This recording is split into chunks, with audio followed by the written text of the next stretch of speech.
wassalam ala asyrafil anbiya'i wal mursalin sayyidina wa habibina wa syafi'ina wa maulana Muhammad wa ala alihi wa ashabihi ajma'in. Subhanaka la ilma lana illa ma 'allamtana innaka antal alimul hakim. La haula wa la quwwata illa billahil aliyyil azim. Amma ba'd. Marilah anak-anakku, kita buka majelis ini dengan membaca surat Al-Fatihah dengan doa. Mudah-mudahan para alim ulama, guru kita, termasuk guru pondok pesantren Rahman dan keluarga-keluarga kita yang telah dipanggil oleh Allah Subhanahu wa Ta'ala, mudah-mudahan Allah menerima amal soleh mereka. Mudah-mudahan Allah mengampuni dosa mereka.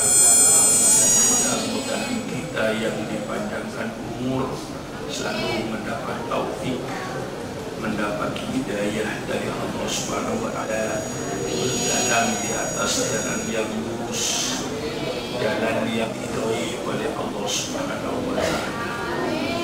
Dan mudah-mudahan Allah memudahkan urusan kita, urusan orang tua kita, baik urusan dunianya maupun urusan akhiratnya.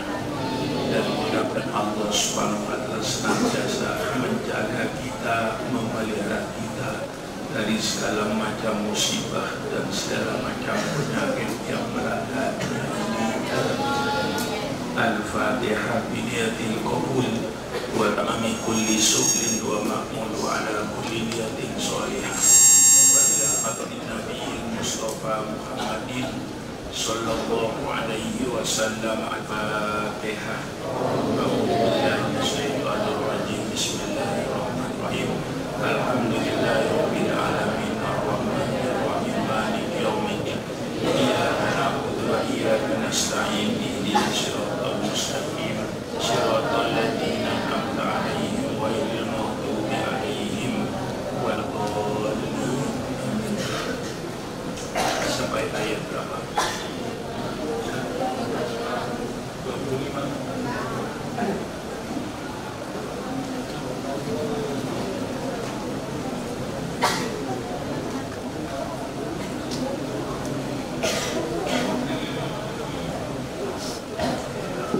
Faqala al-mu'allif rahimahullahu ta'ala wa nafa'na bi ulumihi fid dharain. A'udzu billahi minasy syaithanir rajim. Fa kaifa haluhum idza jama'nahum li yaumin ay fi yaumin la riba syakka fi huwa yaumul qiyamah. Wa wufiyat kullu nafsim min ahlil kitab wa ghairihim jazaa'a ma kasabat amilat min khairin wa syarrin wa hum ay annas la yudlamuna binaqsi hasanatin aw ziyadati sayyi'atin.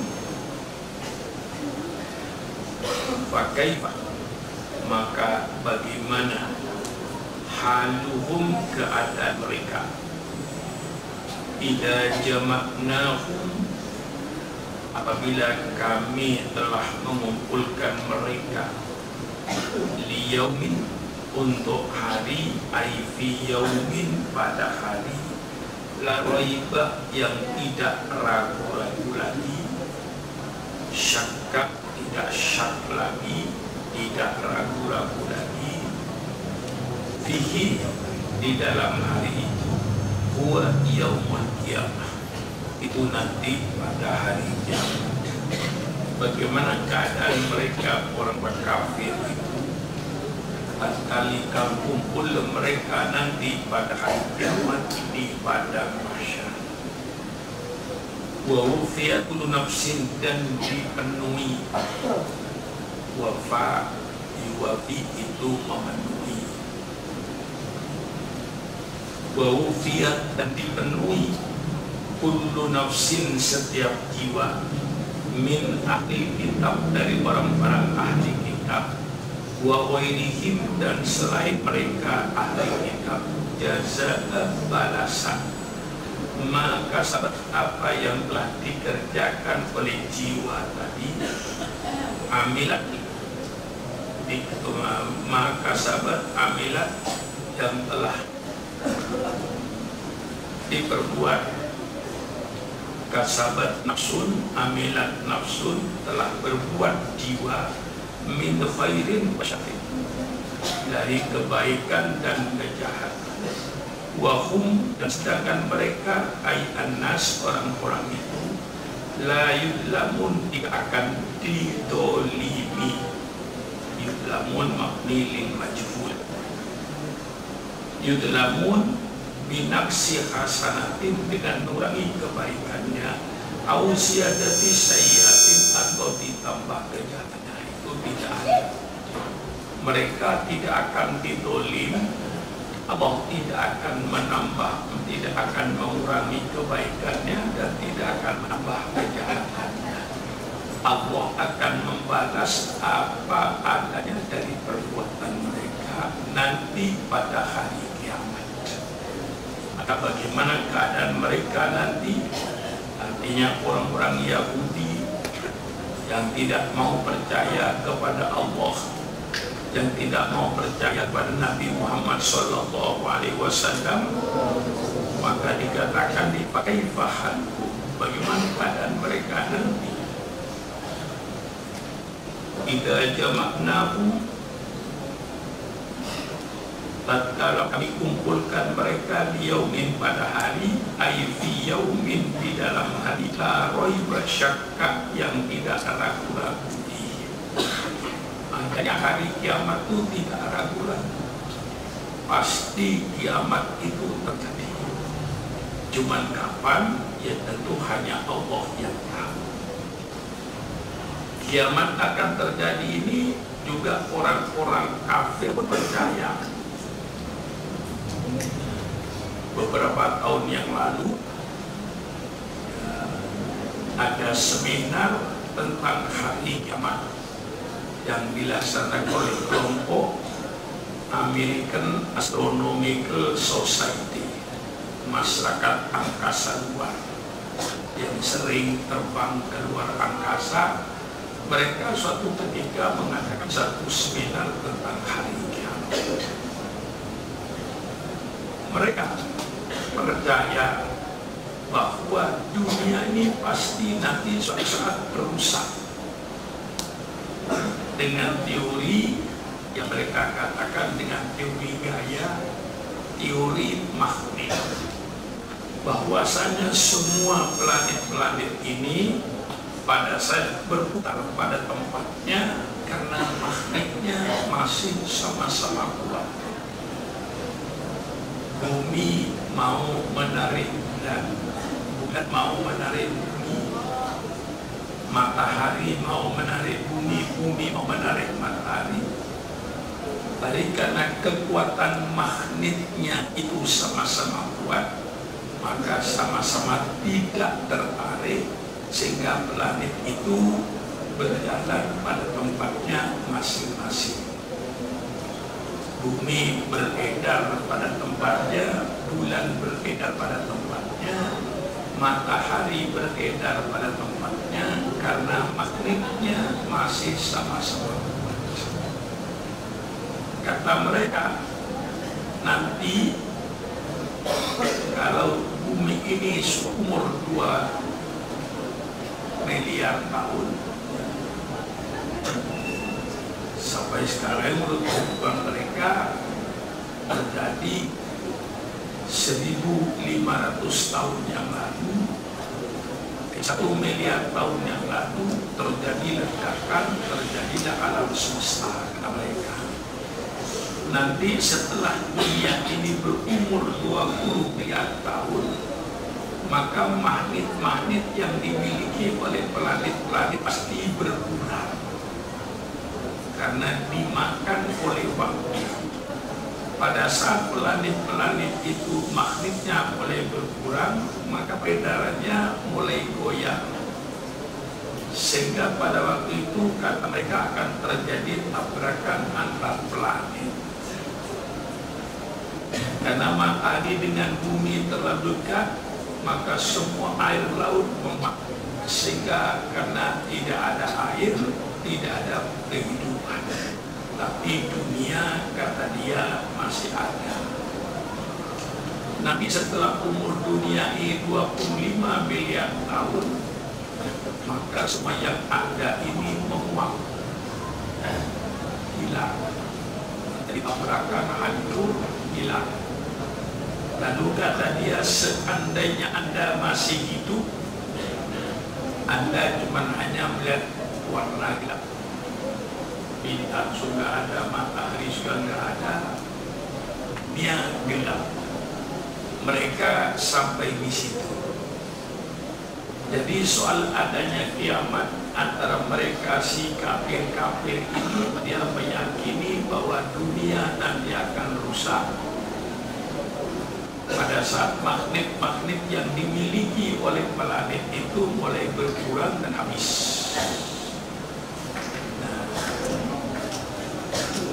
sama Al-Quran menyatakan nanti akan terjadi hari kiamat. Idza zulzilatil ardu zilzalaha wa akhrajatil ardu athqalaha wa qala al-insanu ma laha. Itu nanti akan terjadi hari kiamat. Al-Qari'atu mal-Qari'ah wa ma adraka mal-Qari'ah yauma yakunun nasu kal-farasil mabthus. Itu semua menjelaskan tentang kiamat. Nah, orang-orang barat mereka itu hanya tahu sampai dunia ini nanti hancur, kehidupan akan ada, setelah itu dia tidak tahu. Al-Quran menjelaskan setelah itu Allah menciptakan alam baru yang namanya alam akhirat. Pada saat itu semua manusia akan dibangkitkan oleh Allah dari yang kuburnya untuk diperhitungkan amal-amal solehnya. Allah membentuk alam baru, bukan alam dunia sekarang ini, alam baru, surga dan neraka. Nanti pada hari kiamat, orang yang berbuat amal soleh tentu ke surga, yang berbuat dosa dan tidak beriman kepada Allah tempatnya di neraka. Nah, itu yang tidak dimiliki oleh mereka. Mereka hanya tahunya alam itu hancur, rusak, selesai. Nah, Allah menjelaskan setelah hari kiamat itu Allah menciptakan alam baru, alam akhirat. Maka di sini dijelaskan bagaimana bagaimana nasib mereka orang yang tidak beriman kepada Allah. Idza jama'nahum, apabila kami kumpulkan mereka nanti pada hari kiamat, wa wufiyat, dan dipenuhi setiap jiwa, maka sahabat apa yang jiwa itu kerjakan, min khairin wa syarrin, dari kebaikan atau kejahatan, wa hum la yudlamun, wa hum, dan mereka manusia la yudlamun, tidak didolim. Allah tidak didolim, mereka tidak didolim, dan Allah tidak mendolim. Wahum, dan mereka la yudlamun, wahum, dan mereka ya annas, orang-orang tadi, la yudlamun, mereka tidak didolimi, binaksi hasanatin, dengan dikurangi kebaikannya, waziyadati sayyatin, dengan ditambah kejahatannya, tidak. Allah akan balas sesuai dengan perbuatannya, tidak mengurangi dan tidak menambah dari kebaikan dan dosa mereka. Akan Allah balas dengan apa adanya yang mereka perbuat. Itu nanti pada hari kiamat. Itu bedanya. Oleh sebab itu mereka yang tidak beriman kepada Allah itu bisa berbuat semau-maunya, karena mereka, bagi mereka tidak ada dosa dan tidak ada pahala. Itu orang-orang yang tidak percaya kepada di akhirat. Mereka tidak kenal dosa. Orang berbuat kejahatan yang dosa hanya sekedar jahat saja. Orang berbuat baik, pahala tidak ada. Karena dia tidak percaya kepada hari akhirat, tidak percaya kepada hari kiamat, adanya surga dan adanya neraka. Orang yang beriman ya kita alhamdulillah, kita percaya kepada adanya hari kiamat, dan di surga nanti akan terjadi disebut hari perhitungan. Ada yang disebut yaumul hisab, hari perhitungan, yaumul jaza, hari pembalasan. Itu nanti pada hari kiamat. Fa'amma man taqulat mawazinu fahuwa fi 'ishatir radiyah. Orang yang timbangan kebaikannya berat, maka dia akan hidup di surga yang diridhoi oleh Allah Subhanahu wa taala. Wa man khaffat mawazinuhu fa ummuhu hawiyah. Orang yang ringan timbangan kebaikannya, berat kejahatannya, maka dia kembali ke hawiyah. Wa ma adraka ma hiya narun hamiyah. Apa neraka? Yaitu narun hamiyah, yang sangat panas. Oleh sebab itu, orang-orang yang beriman itu pasti akan melahirkan perbuatan soleh. Oleh sebab itu, di dalam Al-Quran, di mana Allah menyebut beriman, pasti Allah menyebut amal soleh. Digandeng iman dengan amal soleh. Illal ladzina amanu wa amilus sholihat. Kata-kata iman selalu digandengkan dengan amal soleh, karena dengan iman kepada Allah akan melahirkan amal-amal soleh. Maka yang paling berbahaya itu kayak PKI, komunis. Dia tidak percaya kepada Allah, dia tidak percaya kepada akhirat, dia tidak percaya adanya surga. Manusia mati kayak kucing mati, kayak kambing mati. Kalau kucing mati, kambing mati, oleh Allah tidak diberikan balasan. Manusia bukan kambing, manusia bukan kucing.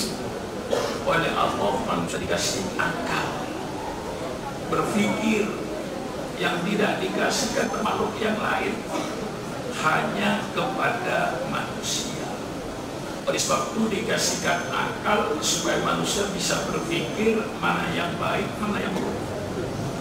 Kambing tentu tidak tahu mana yang baik, mana yang buruk. Ayam tentu tidak tahu mana yang baik, mana yang buruk.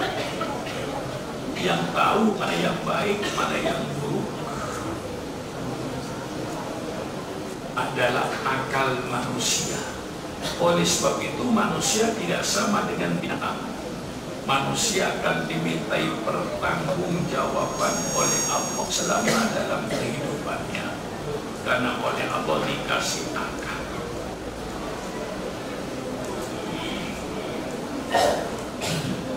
Wa nazzala, dan Allah menurunkan ayat ini, wa nazzala lamma wa'ada sallallahu alaihi wasallam ummatahu, tatkala menjanjikan Rasulullah sallallahu alaihi wasallam ummatahu, terhadap umatnya. Apa yang Allah janjikan? Mulka Faris, kerajaan Faris itu kerajaan Iran, sekarang Iran. Rum, dan kerajaan Rum, Romawi Barat, Konstantinopel. Pada waktu itu dua negara ini negara yang terbesar di dunia. Kerajaan Iran, Faris, kerajaan yang terkuat. Kerajaan Romawi itu juga kerajaan yang terkuat. Tapi Rasul sudah menjanjikan bahwa kedua kerajaan itu nanti akan dikalahkan, akan hancur. Waktu itu kepikiran manusia tidak masuk akal, kerajaan Romawi Barat yang berpusat di Konstantinopel akan hancur. Dia suatu negara besar dengan tentara yang ribuan. Pada waktu itu orang tidak berpikir kalau negeri Iran juga akan hancur dengan kekuatan tentaranya yang begitu besar. Tapi Rasulullah dalam Al-Quran sudah menjanjikan bahwa kedua kerajaan itu nanti akan dihancurkan. Ghulibatir Rum di dalam ayat Allah Subhanahu wa taala. Faqala al-munafiqun, maka berkata orang-orang munafik, hayhata hayhata. Itu perkataan nama jauh, tidak mungkin. Hayhata hayhata itu tidak mungkin, kata orang-orang munafik. Kul, jawab oleh engkau Muhammad, katakan oleh engkau Muhammad kepada orang-orang munafik yang tidak percaya. Dan semuanya terjadi. Kerajaan Romawi hancur, juga kerajaan Iran hancur, sebagaimana janji Rasulullah dalam Al-Quran. Nanti kalau kau pergi ke Turki,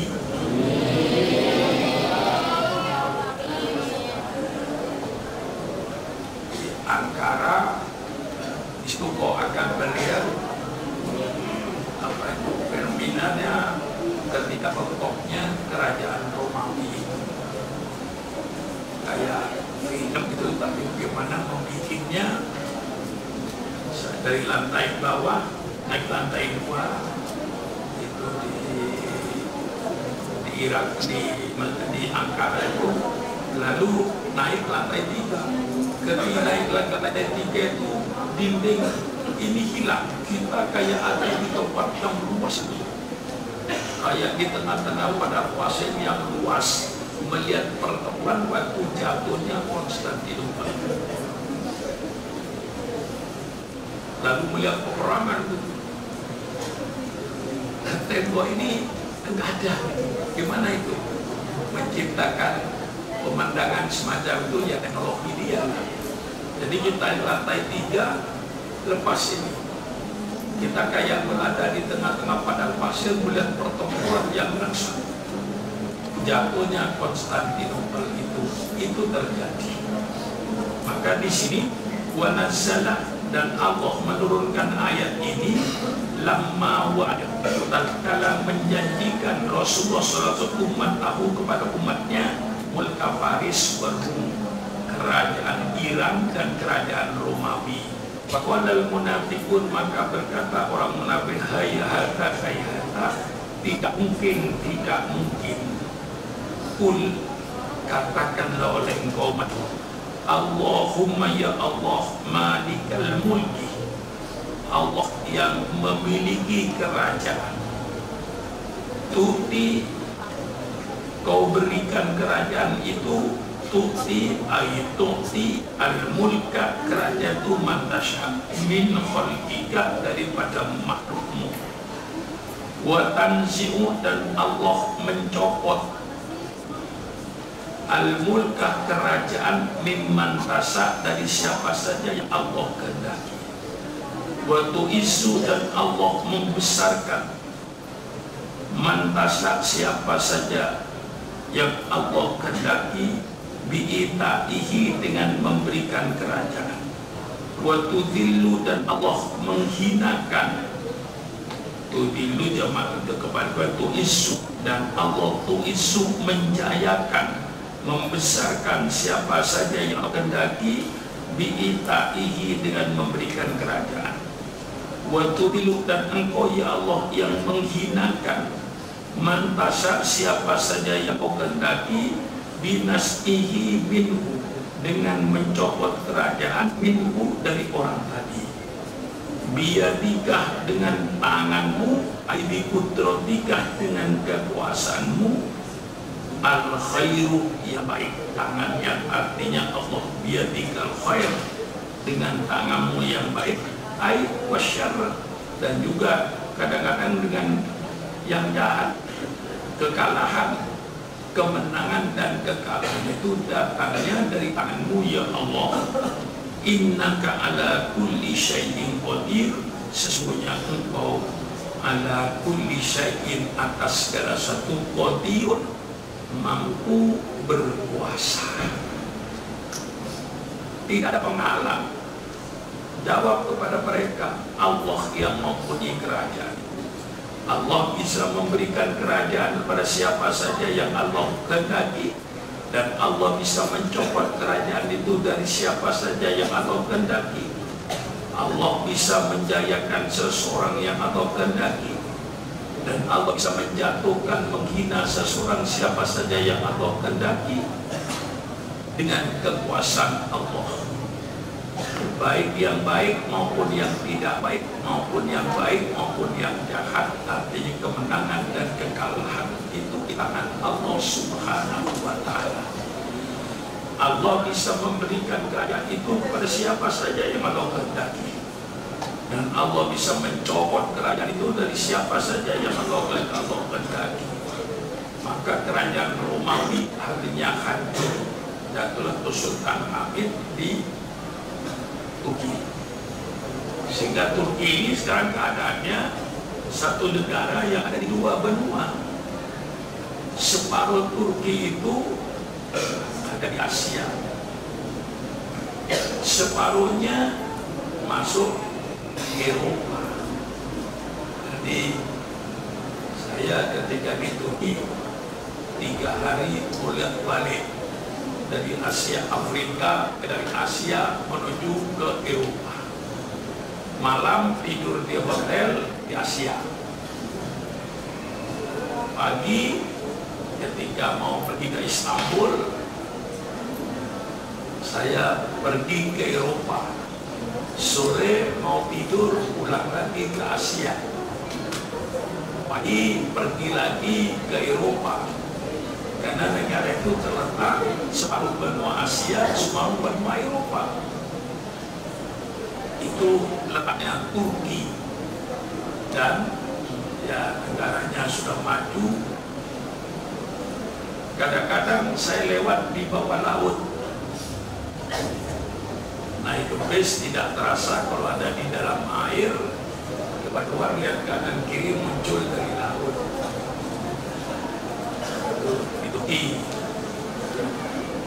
Setelah itu Rasulullah dengan ayat Quran menjanjikan bahwa nanti kerajaan Iran itu akan hancur, Romawi juga akan hancur. Mereka menjawab, itu bohong, tidak mungkin, jauh, hayhata, jauh akan terjadi. Maka dijawab, dikatakan oleh, diturunkan ayat, katakan oleh engkau Muhammad, katakan oleh engkau Muhammad,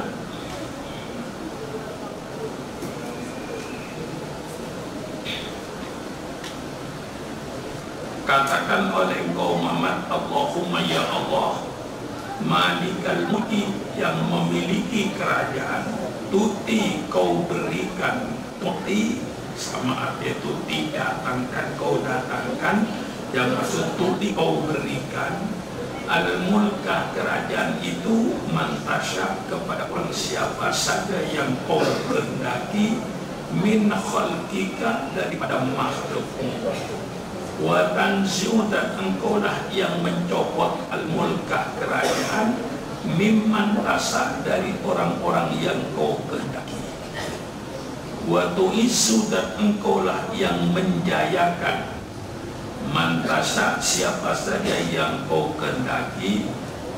Dengan apa Allah menjayakan orang tadi? Bi'itaihi, dengan memberikan kerajaan.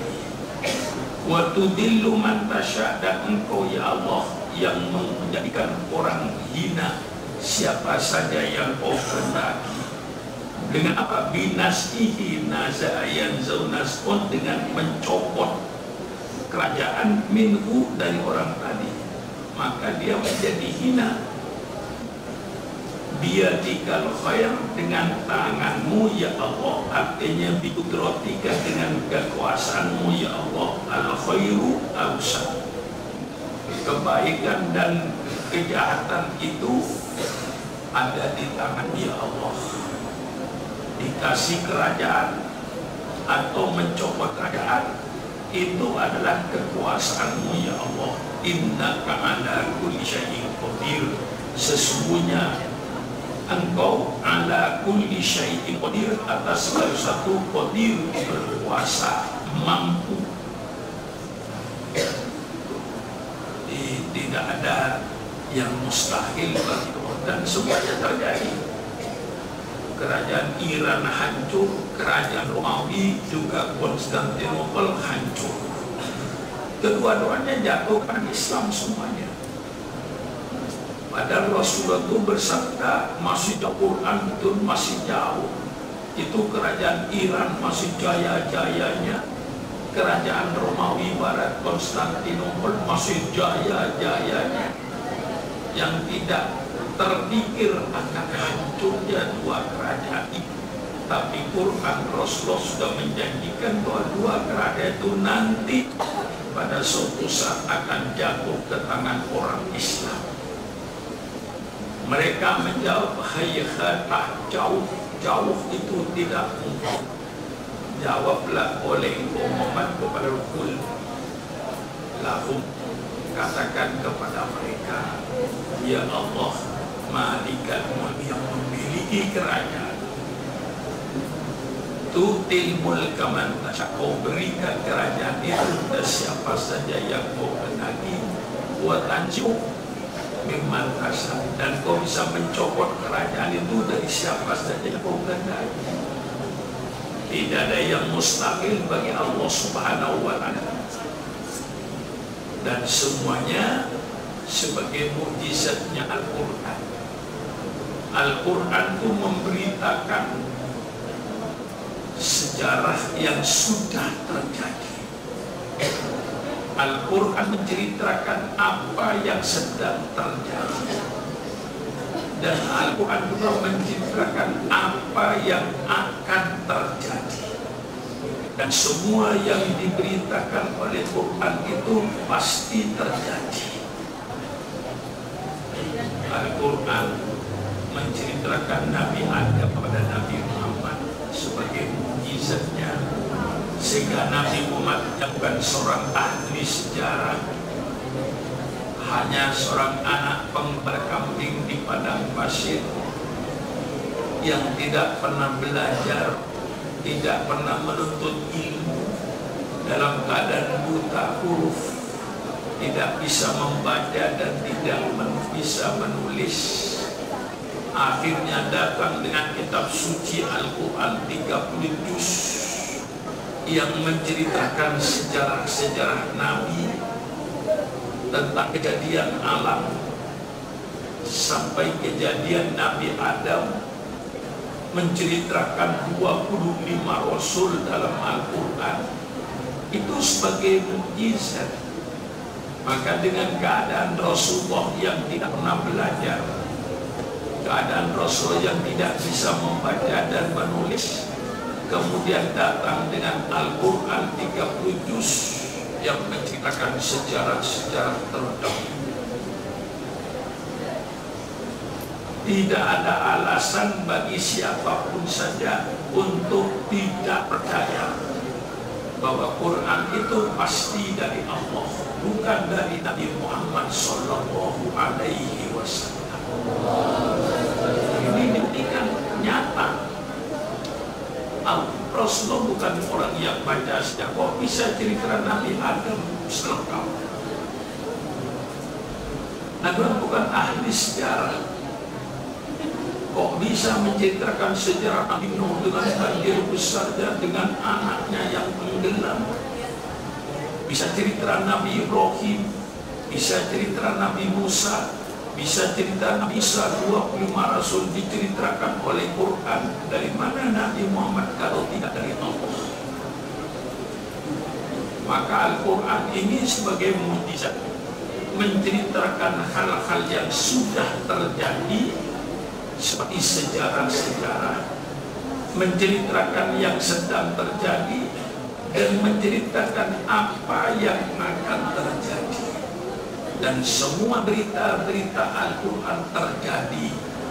Tidak ada yang terjadi sampai berita yang tidak mungkin menurut pikiran orang pada zamannya Kalau kerajaan Iran yang begitu hebat akan hancur jatuh ke tangan umat Islam. Tidak masuk di akal kalau Konstantinopel, kerajaan Eropa yang terbesar itu, nanti pada suatu saat akan jatuh ke tangan umat Islam. Itu pada waktu suatu hal yang tidak mungkin. Tapi semuanya terjadi. Bahwa kedua kerajaan tersebut ada jatuh di tangan orang Islam.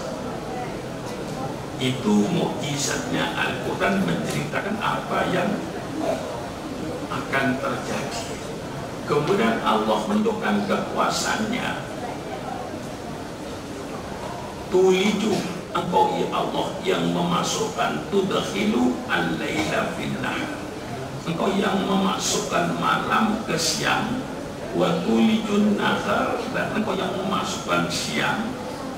Tudkhilu, kau masukkan ke malam. Malam masuk ke siang, siang masuk ke malam. Allah yang berbuat itu semuanya. Dan kelihatan itu kayak sekarang ini, tadi maghrib kita terang, sebelum maghrib Indonesia terang, kemudian malamnya siangnya dimasukkan ke malam, lalu sekarang jadi gelap.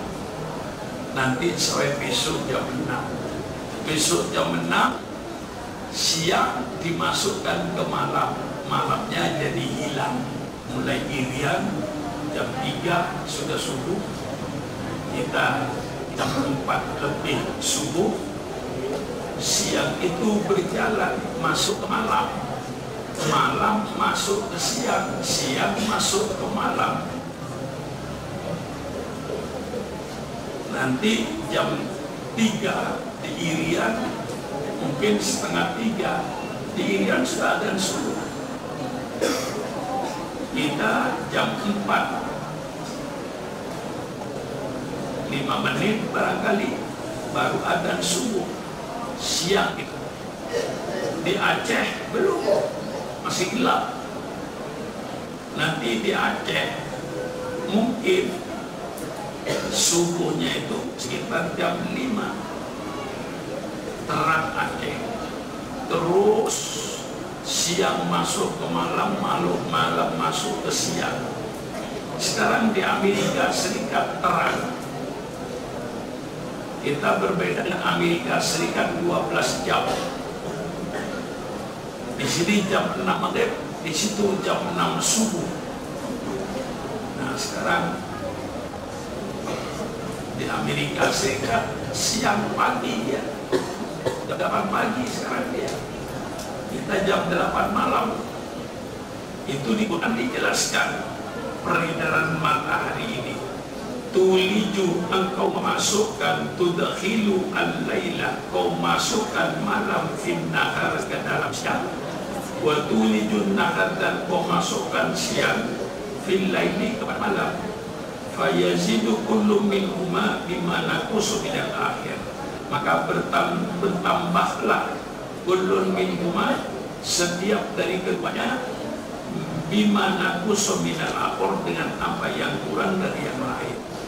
Kalau malamnya agak panjang, tentu siangnya berkurang. Kalau siangnya yang panjang, tentu malamnya yang berkurang. Kita yang terletak di Khatulistiwa ini tidak terlalu berbeda jauh. Nah, sekarang kadang-kadang sekarang subuh jam 4:05 menit. Kadang-kadang paling yang subuh itu jam 5 kurang seperempat. Hanya berbeda kira-kira 45 menit.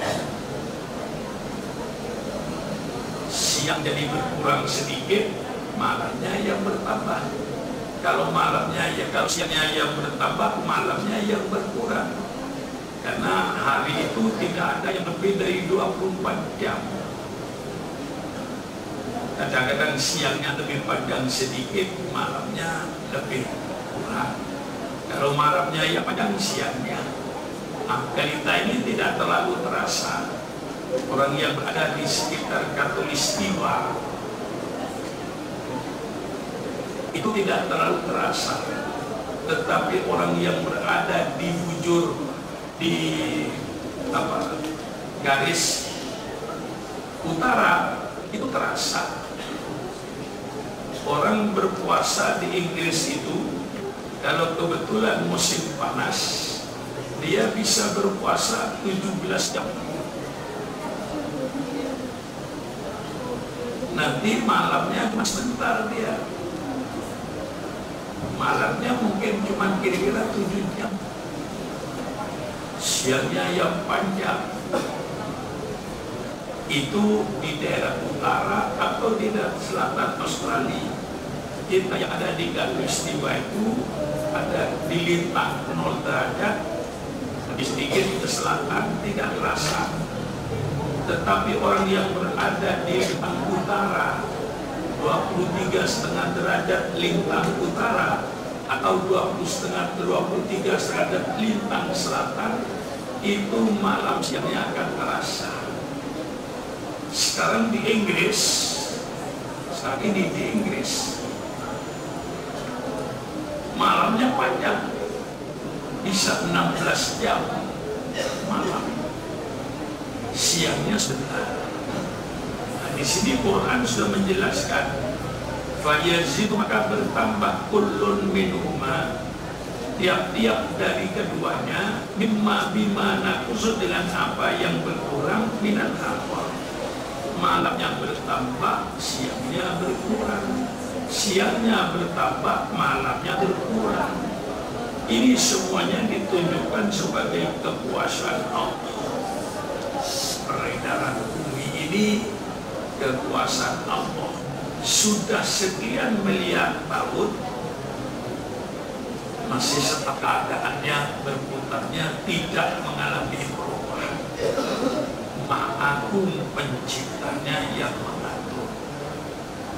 Tidak ada peraturan yang tidak berubah kecuali peraturan Allah. Alam yang diatur oleh Allah itu tidak mengalami perubahan.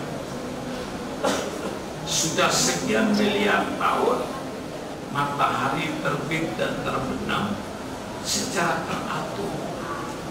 Bulan dari bulan sabit sampai bulan purnama kembali kepada bulan sabit. Sudah sekian miliar tahun tidak pernah keliru dan tidak pernah salah. Maha Agung penciptanya, Maha Agung pengaturnya. Siapa pengaturnya? Allah Subhanahu wa Ta'ala. Penciptanya Allah dan pengaturnya Allah. Maha hebat yang menakjubkan. Ini dibentangkan dalam Al-Quran. Kemudian Allah tunjukkan kekuasaan lagi.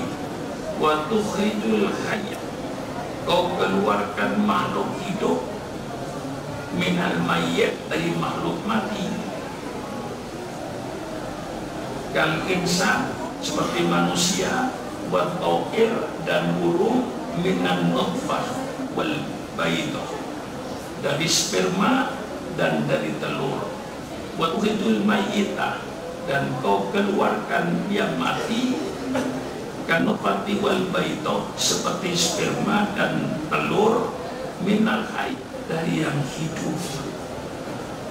Mana lebih dulu, ayam apa telur?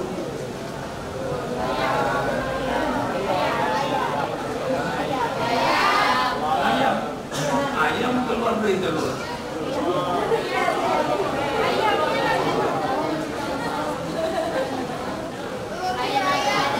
Telur keluar dari ayam.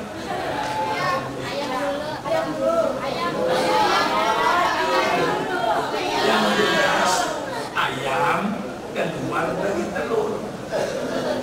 Telur keluar dari ayam.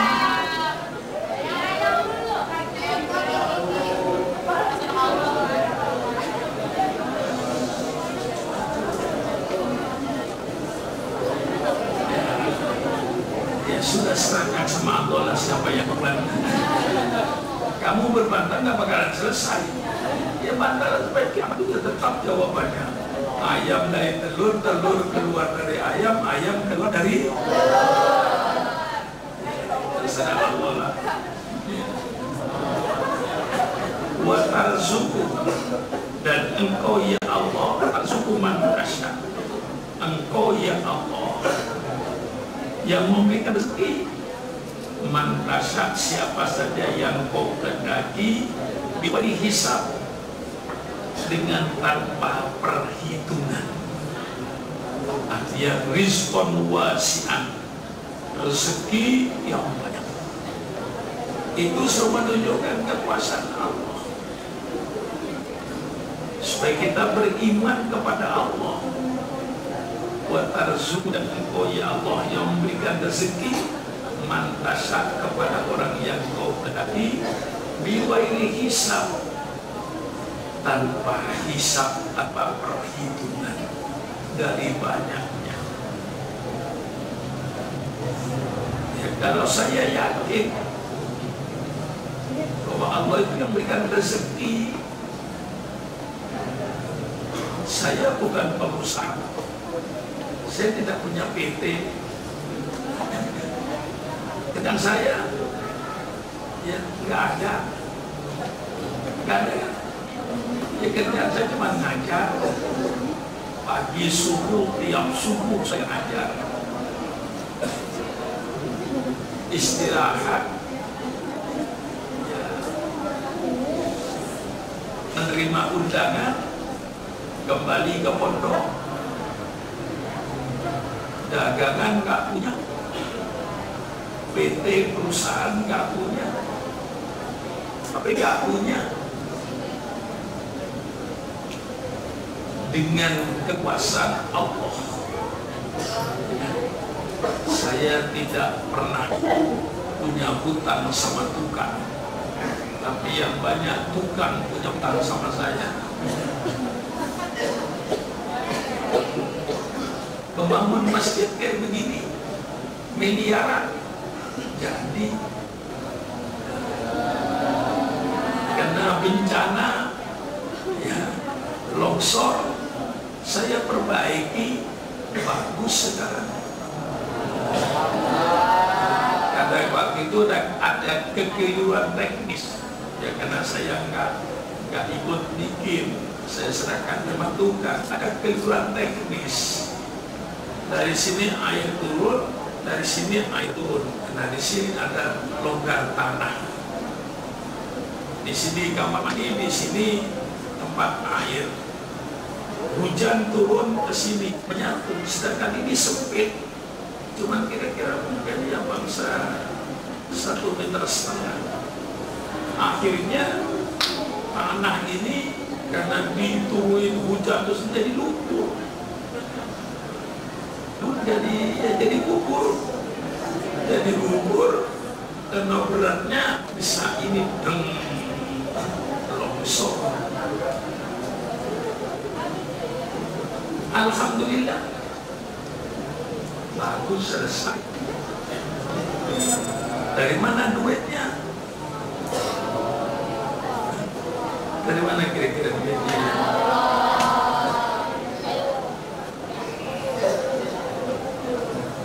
Bangun kamar mandi, kamar mandinya dapurnya anak putra.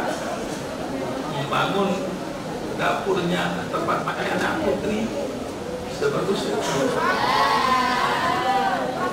Dibawanya saya bangun supaya orang yang kerja di dapur itu tempat tidurnya layak. Sedikitkan kamar-kamar, jalan.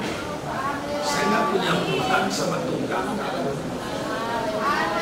Ketika usul kantor supaya dibongkar, kalau rapat dulu terlalu sempit katanya, saya bongkar. Mungkin sudah hampir selesai itu. Mungkin saya nggak tahu, belum lihat saya. Ya besok saya lihat. Alhamdulillah. Bin William membangun asrama guru. Saya bikin waktu itu sebanyak 11 rumah untuk guru berkeluarga. yang termasuk orang menyangka mewah. Saya sedang bangun sedang di miliar 3 lantai untuk kelasnya anak-anak putih berjalan. Saya yakin arzuku man tasya'u bighairi hisab. Berapa miliar seharus keluar tiap bulan, bukan juta lagi. Sekali nanti kadang-kadang setengah M. Cina itu kalau sudah nagih sama saya mesti di atas 400 juta. Kalau saya ketahuan dia, wah ini 400 juta ini tapi semuanya alhamdulillah, nggak punya hutang saya, berjalan dengan baik karena saya punya keyakinan Allah yang maha mengetahui apa yang saya kerjakan untuk membela agama Allah, untuk bikin pesantren, untuk bikin yang dulu mungkin kamu sebelum dibangun ini bagaimana keadaannya sekitar ini. Ya, tahu masih ingat kan? Sempit, di situ ada panggung, kadang-kadang kelapakan di situ. Anak-anak gak muat, usul supaya pakai gimana anak ini gak muat masjidnya. Ya, saya bongkar, ternyata jadi. Kalau saya punya PT, ya, dan tidak minta sama wali murid, mestinya saya minta sama ayahmu. Kamu yang pakai kok, saya yang bikin. Bodoh saya.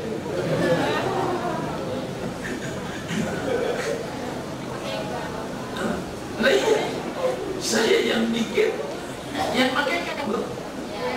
Saya belum pernah pakai di atas tiduran, belum pernah di atas.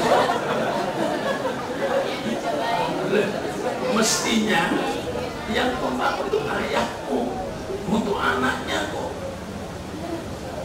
Kok saya yang membangun? Yang kamu bukan anak saya.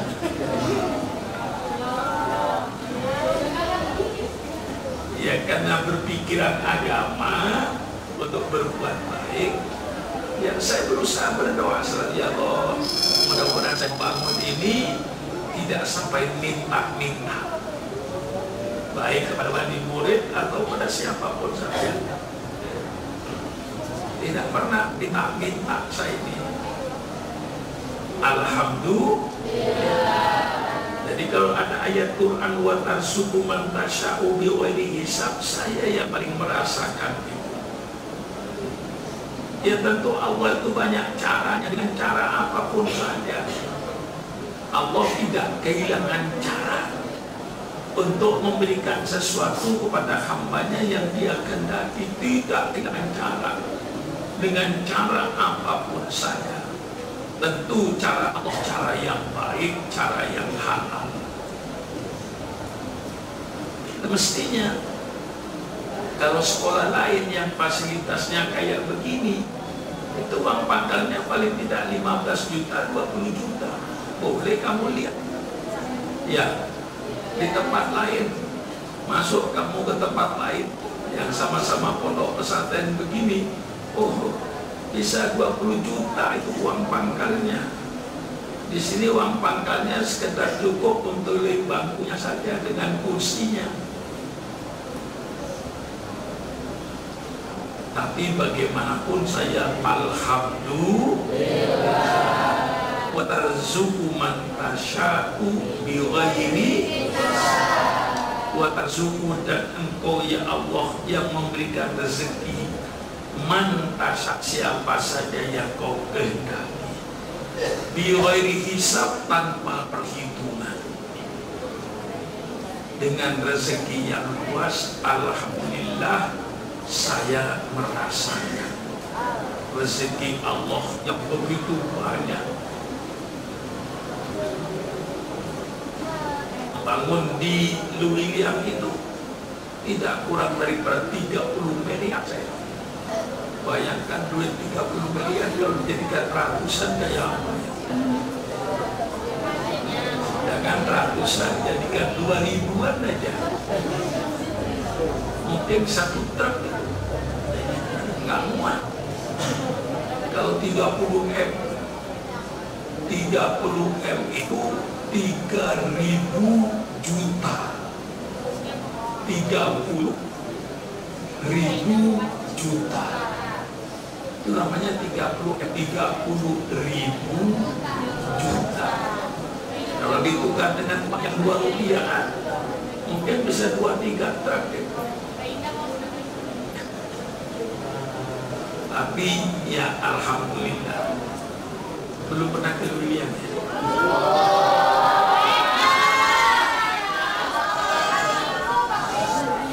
Kok yo ada keinginan gitu ya.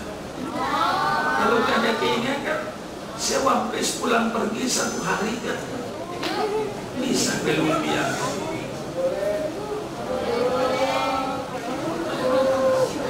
Ya bisa kan? Karena tidak ada kemauan maka tidak bisa. Kalau ada kemauan mesti bisa. Iya, tergantung kemauannya.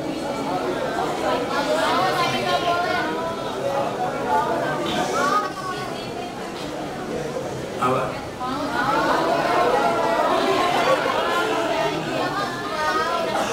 Bila Pak Kiai mengizinkan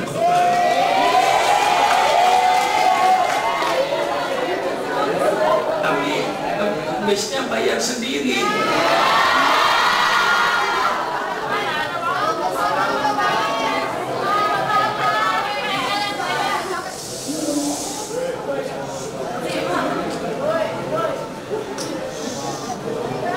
La yattakhidil mu'minuna al-kafirina awliya yuwadunahum min duni ay ghairil mu'minin. Wa man yaf'al dhalika ayyuwalihim falaysa min dinillahi fi syai'in illa an tattaqu minhum tuqah. Masdar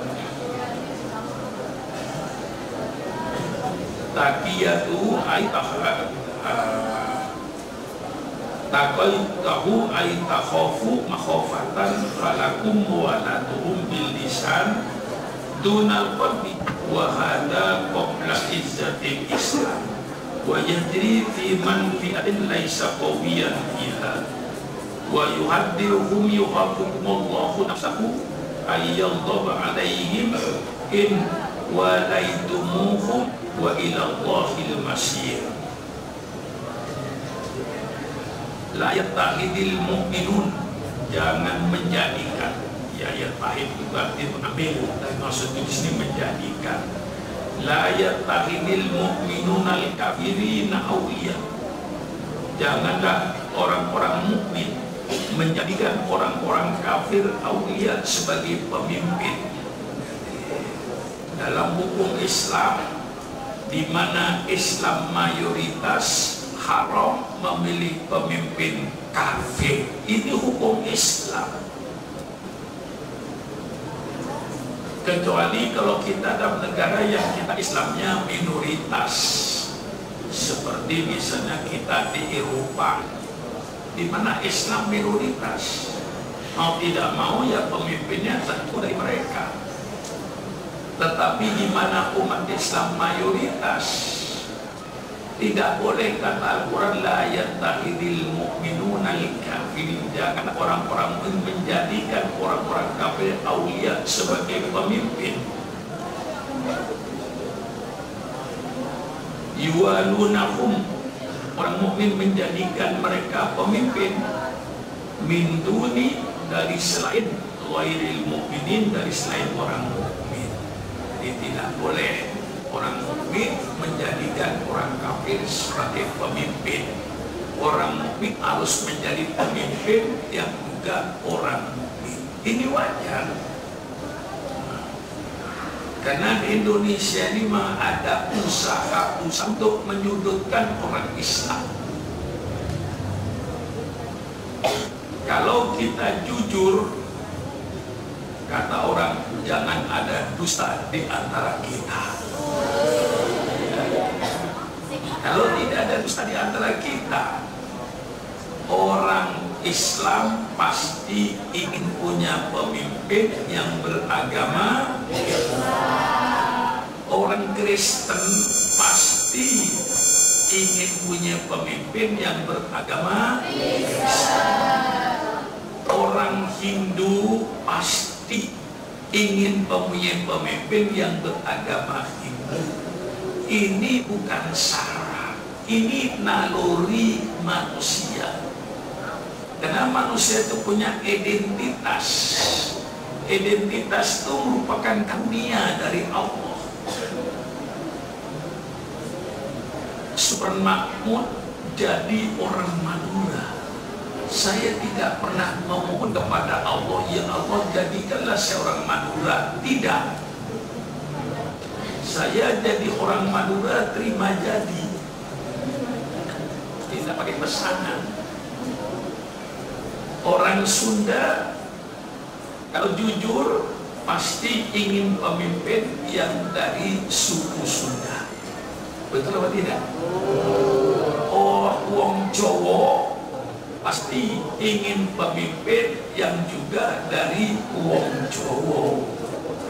Orang Madura kayak saya ini pasti ingin punya presiden, pemimpin orang Madura.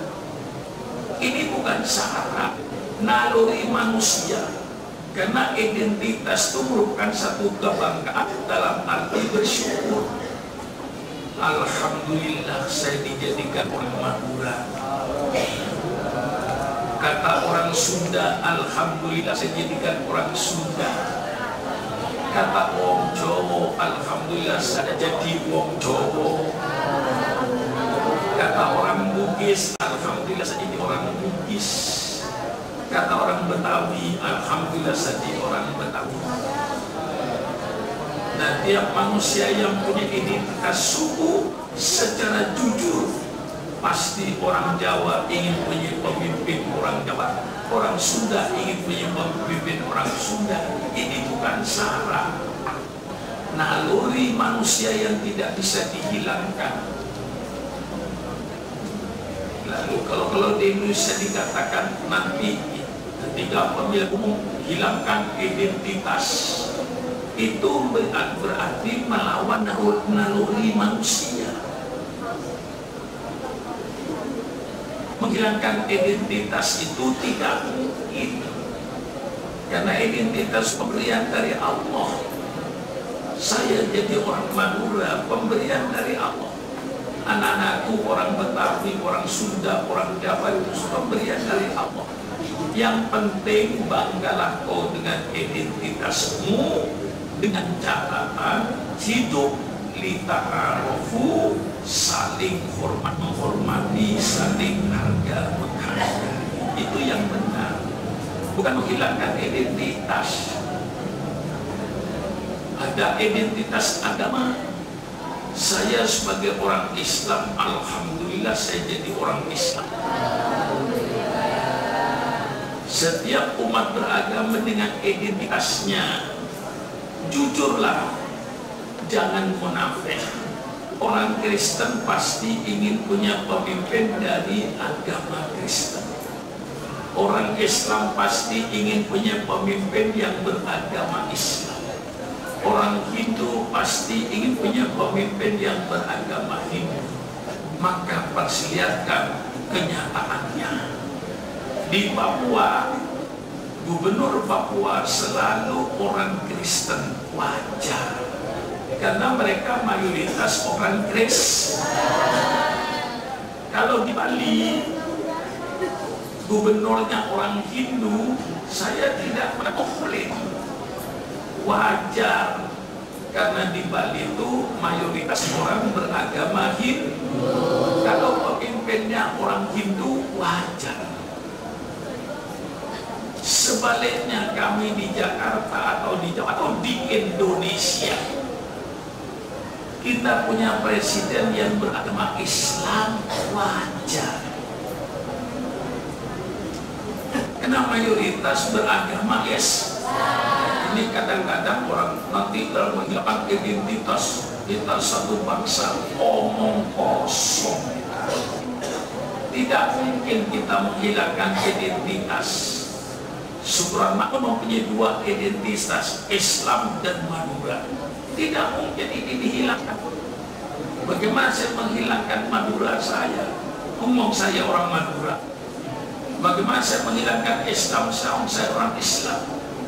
Yang penting kau banggalah dengan identitasmu, bersyukurlah kepada Allah dengan identitasmu, dengan catatan kata Allah lita'arofu, untuk saling kenal mengenal, saling harga menghargai antar suku, saling hormat menghormati antar umat beragama, hidup rukun dan hidup damai. Itu yang perlu, bukan menghilangkan identitas. Menghilangkan identitas sama dengan menghilangkan kudrat iradat Allah, karena identitas itu datangnya dari Allah. Nah ini, maka kalau di sini dalam Al-Quran dikatakan orang mukmin, oh jangan sampai memilih pemimpin yang bukan orang mukmin. Jelas dalam Al-Quran. La yatahinil mu'minunal kafirina awliya yualunahum. Mereka menjadikan mereka itu pemimpin, mereka orang mukmin menjadikan orang kafir pemimpin, min duni ay min ghairi, dari selain orang mukmin.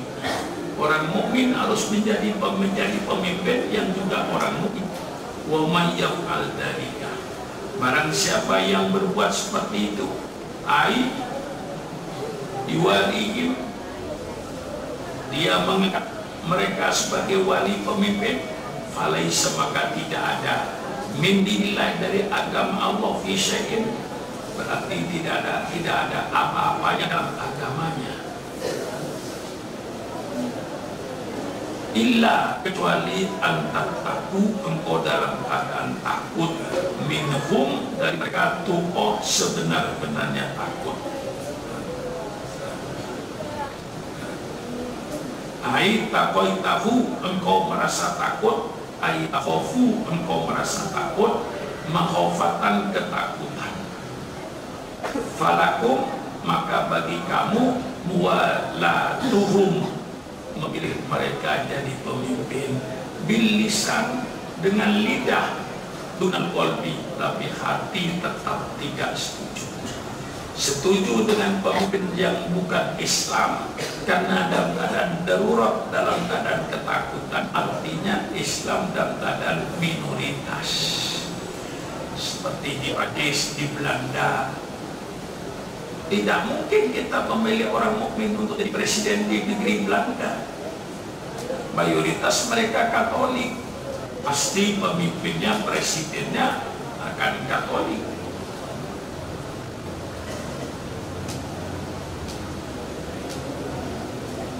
Wahada, dan ini qabla izzatil Islam, sebelum kejayaan Islam.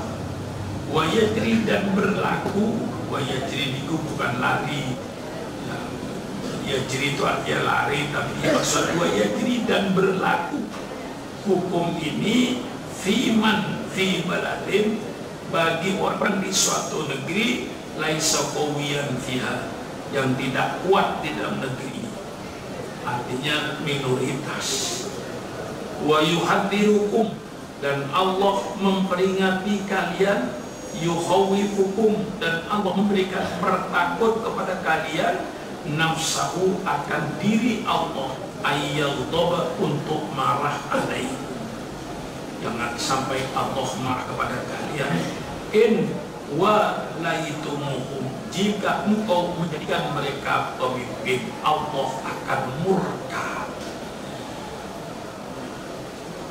Maka kalau di Jakarta yang 100 Islam, mereka memilih Anies misalnya tidak memilih Ahok, itu wajar. Karena Ahok bukan orang Islam. Orang Islam pasti ingin punya pemimpin yang beragama Islam. Sebagian orang Kristen ingin punya pemimpin yang beragama Kristen. Juga orang Hindu yang ingin punya pemimpin yang seagama dengan mereka. Itu wajar. Itu namanya naluri manusia. Bukan syarat. Yang penting calon dari golongan Islam, calon dari golongan Kristen, jangan berantem, jangan fitnah memfitnah, saling harga menghargai, saling hormat menghormati antara calon itu, tidak jelek menjelekkan, adu program. Itu dalam negara demokrasi yang benar. Kita ini belum benar. Mengapa? Kalau kampanye itu jelek menjelekkan orang lain, membongkar rahasia orang lain, itu tidak benar. Semua yang menjadi calon presiden itu semuanya putra terbaik Indonesia, baik yang beragama Islam maupun yang beragama Kristen. Lalu bagaimana? Adu programnya, adu konsepnya. Calon dari Islam, adukan programnya. Kalau saya jadi presiden, ini program saya, bukan mengejek calon yang lain. Si calon Kristen juga mengubah, kalau saya presiden, ini program saya. Jadi rakyat itu memilih pemimpin yang programnya sesuai dengan keinginan rakyat. Itu namanya negara demokrasi yang sehat. Demokrasi kita belum sehat. Mengapa? Karena di antara calon presiden dan calon yang lain bukan programnya yang diutamakan, tapi bongkar-membongkar rahasia yang diutamakan. Saling hancur menghancurkan, saling cela mencela. Ini demokrasi yang berlaku di Indonesia. Demokrasi yang sebenarnya adu program, adu konsep. Kalau saya menjadi presiden, pendidikan begini, ekonomi begini, politik begini, lalu lintas begini, itu semuanya yang dimukakan. Kalau saya di presiden, program saya begini, tawarkan kepada rakyat. Tentu rakyat akan memilih presiden yang programnya sesuai dengan kemauan rakyat. Ini namanya demokrasi dewasa. Demokrasi kita masih demokrasi anak kecil.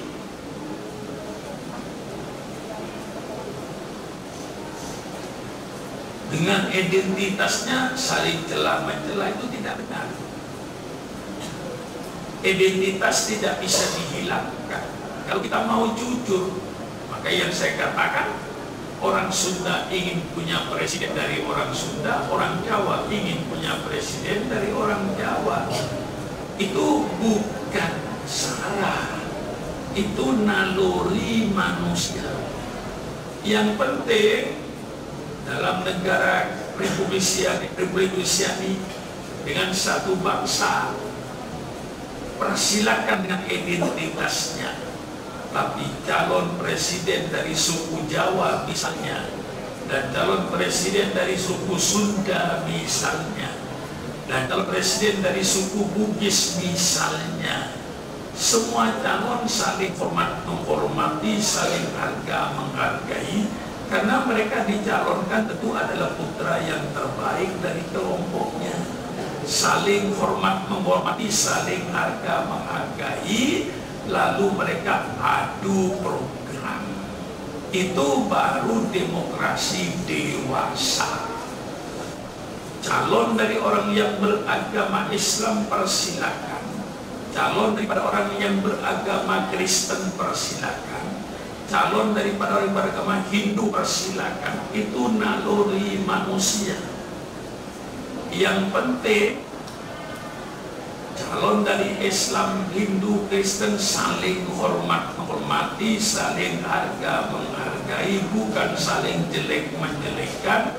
Adulah programnya, juallah programnya kepada rakyat. Ini namanya demokrasi sehat dewasa, bukan menghilangkan identitas. Bagaimana paham ini?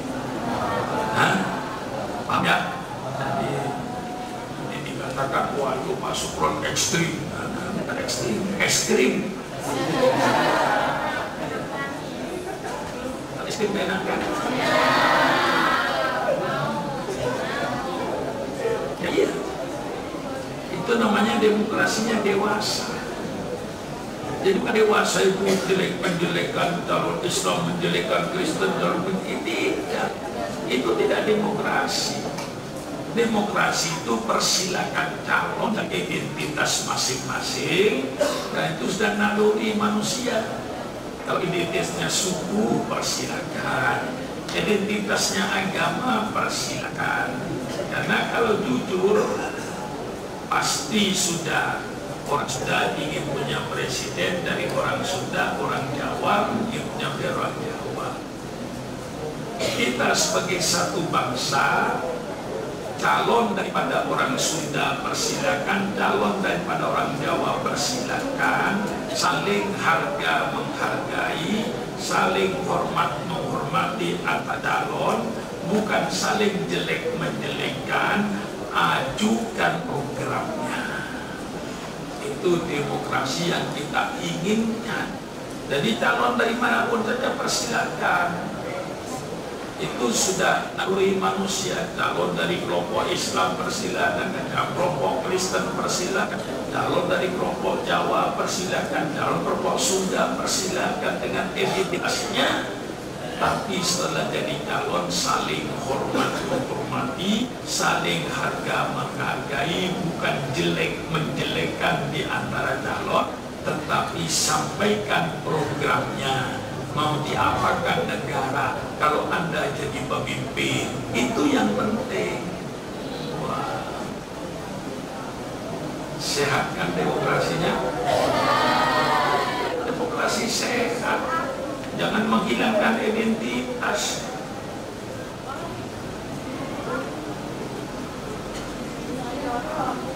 Wa ilallahil masir, dan kepada Allah lah tempat kembali, al-marji'.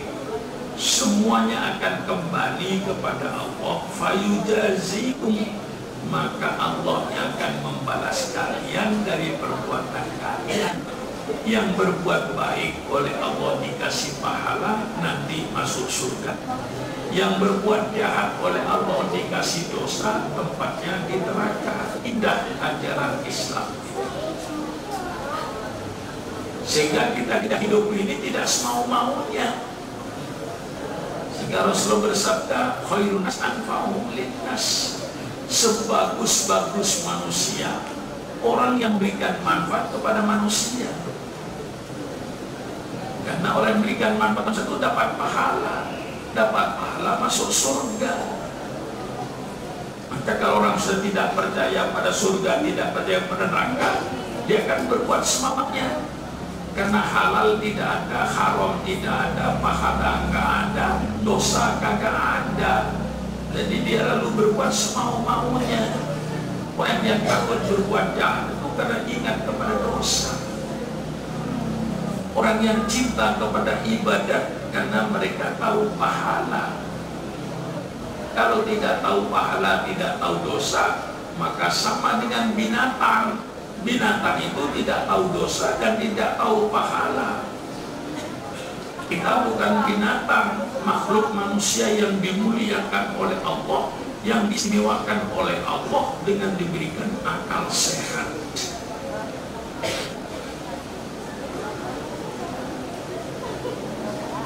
Kul, katakan oleh kaum Muhammad, lahum kepada mereka, intufu ma fi suduri, jika kalian menyembunyikan, khafiya yakhfa, itu menyembunyikan, akhfa yukhfi, menyembunyikan.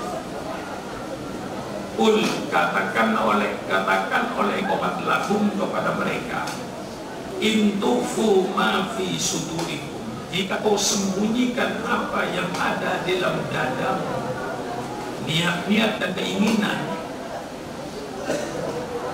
qulubikum, di dalam hati mereka, min muwalatihim, daripada mengangkat mereka sebagai pemimpin, dalam hatinya apa yang ada, autudu, atau perlihatkan, kau tampakkan, tudhiru, kau tampakkan, ya'lamullah, Allah tahu. Bagi Allah apa yang terdetik di hatimu kau tampakkan dan kau sembunyikan, Allah tetap mengetahui yang semacam itu, karena Allah yang maha mengetahui. Maha mengetahui, maha melihat, maha mendengar.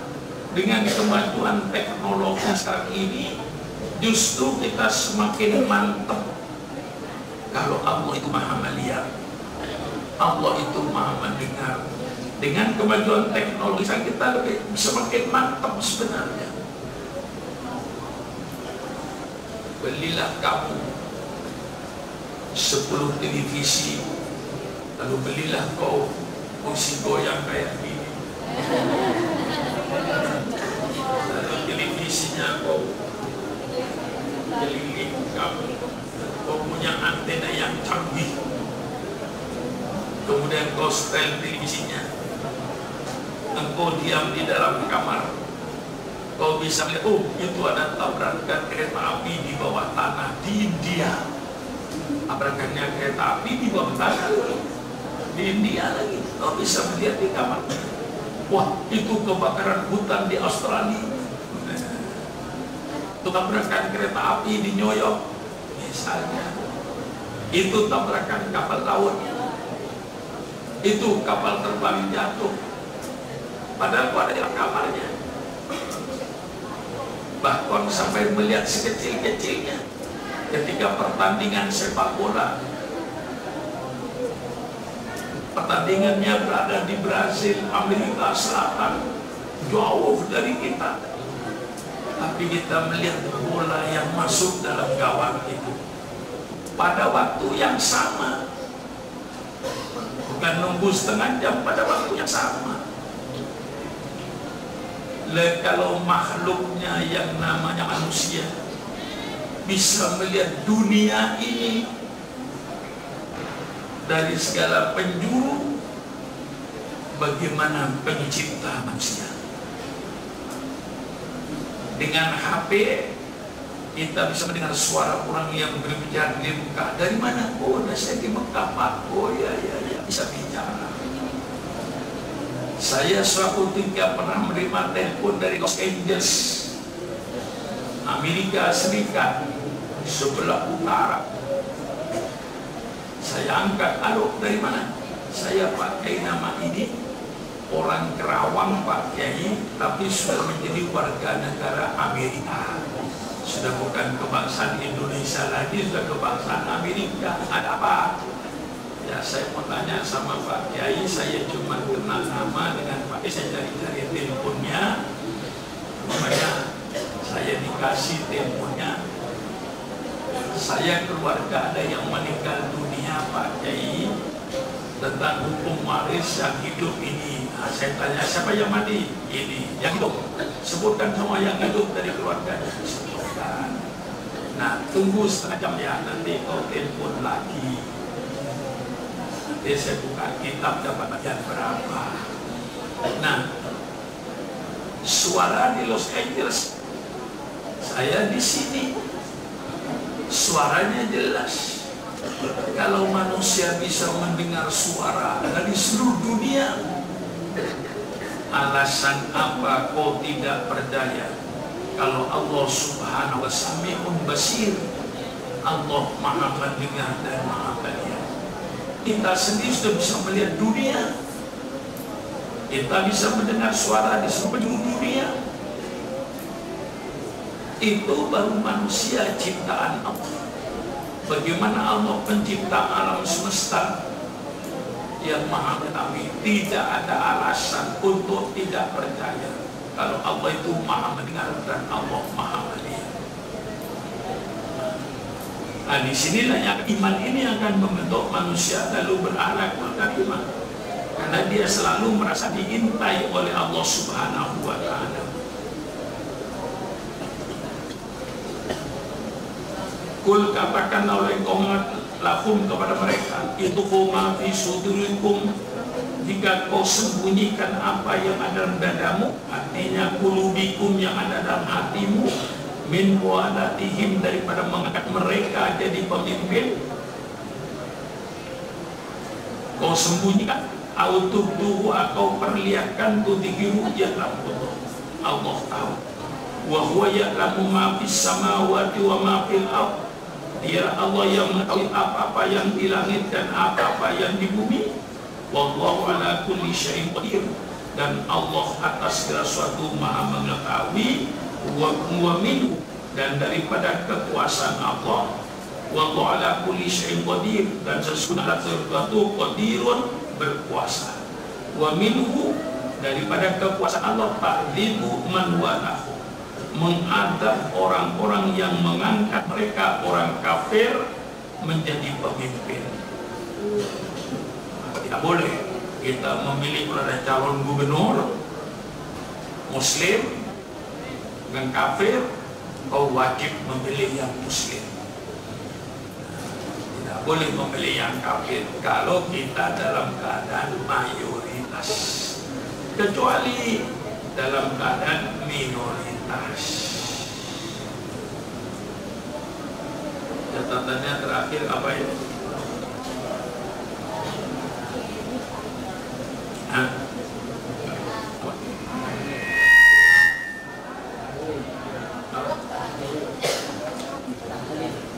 Taklid. Oh, tahlil. Oh iya, tambit kayak. Maulid sudah ya? Minum dulu.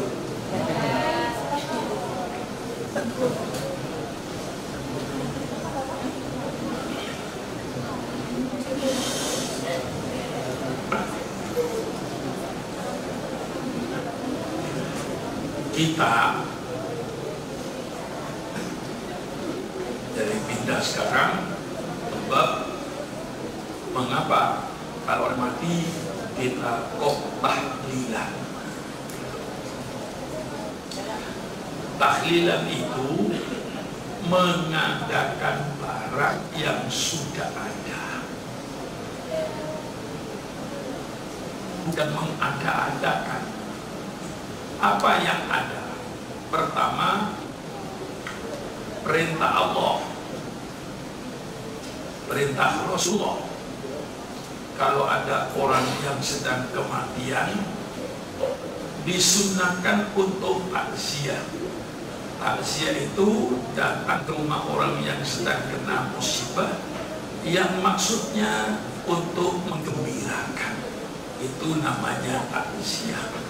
Nah, perintah takziah itu sudah ada untuk menggembirakan orang yang kena musibah. Itu indah Islam itu, mempunyai syariat.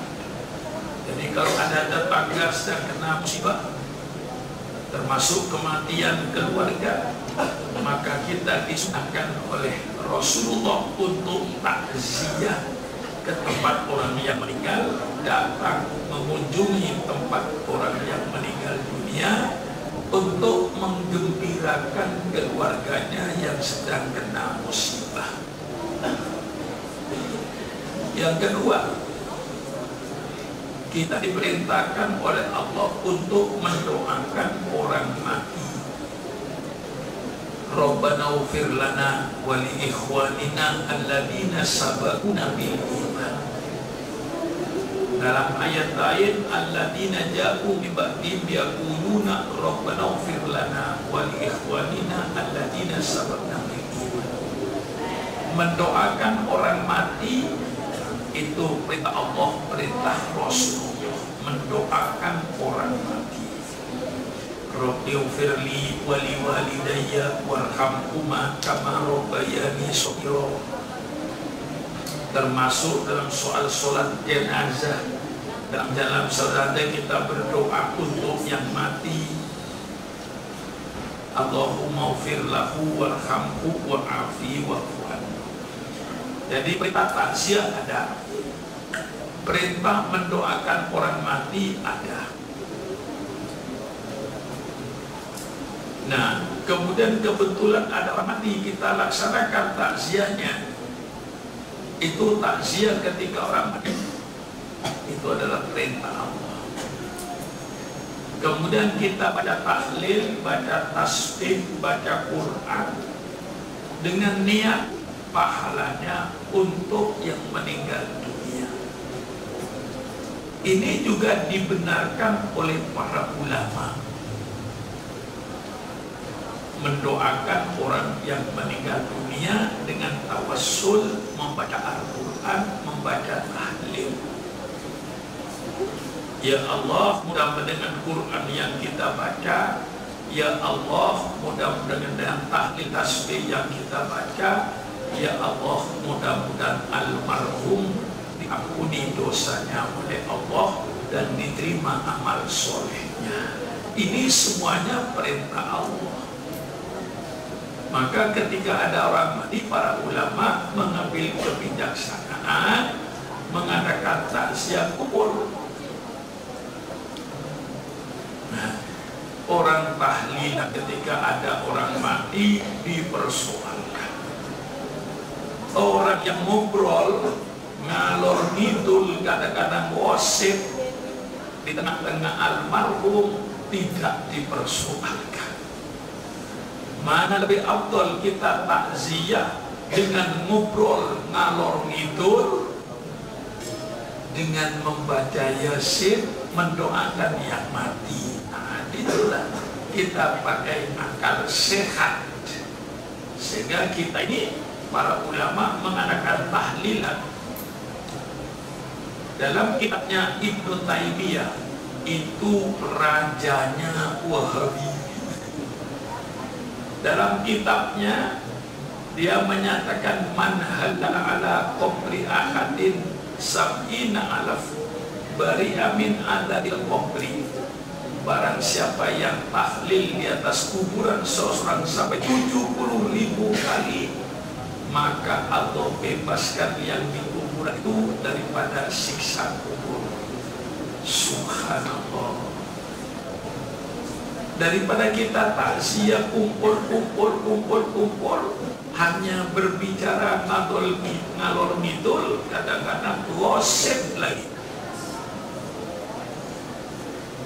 Orang yang bicara ngalor ngidul tidak disalahkan, tapi orang yang baca Quran untuk mendoakan orang mati disalahkan. Di mana otaknya? Apakah mendoakan orang mati itu bukan perintah Allah?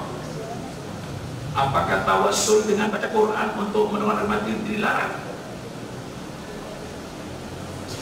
Dalam kitabnya Wahabi yang disusun oleh seorang guru di Masjid Nabawi mengatakan bahwa membaca Al-Quran untuk orang mati sebagai tawassul itu diperbolehkan dan dibenarkan. Maka kita tahlilan, ada orang mati, pertama mendoakan yang meninggal dunia, itu perintah Allah. Mendoakan orang yang meninggal dunia itu perintah Allah.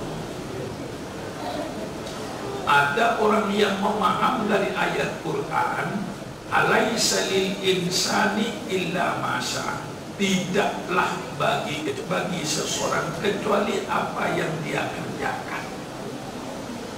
Kita tidak perlu mendoakan orang mati bagi dia apa yang dia kerjakan. Itu tidak paham dengan ayat itu. Alaisa lil insani illa ma syaa. Tidaklah bagi seseorang kecuali apa yang dia kerjakan. Itulah hak dia. Saya sholat, saya berbuat baik, itulah hak saya. Naudzubillah, saya berbuat jahat, itu juga hak saya, milik saya, perbuatan saya. Tapi bukan berarti lalu menghilangkan perbuatan orang lain untuk orang lain. Sehingga dengan memaham ayat ini, alaisa lil insani illa ma sa'a, tidaklah bagi seseorang kecuali apa yang telah dia kerjakan. Lalu mengatakan doa orang mati tidak perlu, baca Quran untuk orang mati tidak perlu, sedekah untuk orang mati tidak perlu. Alaisa lil insani illa ma sa'a, tidaklah bagi seorang kecuali apa yang dia kerjakan. Tidak perlu pekerjaan orang lain kepada dia. Nah, itu terlalu sempit memahaminya dan tidak membaca asbabun nuzul daripada ayat itu. Kalau dibaca asbabun nuzulnya tentu paham. Di antara asbabun nuzulnya, orang Yahudi mengajak orang Islam untuk kembali kepada agama Yahudi, untuk kembali kepada kafir. Lalu dia katakan, sudahlah, nanti dia tanggungan saya. Nah, lalu turun alaisa lil insani illa ma sa'a. Tidak bisa orang menanggung orang lain. Ada perbuatan orang lain untuk orang lain berguna. Orang mati yang sudah meninggal dunia, ingkota amaluhu, hilang, habis, terputus amal perbuatannya untuk dirinya. Orang yang sudah mati, istighfar, tasbih, sholawat, tak ada gunanya sudah, karena oleh Allah sudah ditutup mau beramal ketika masih hidup.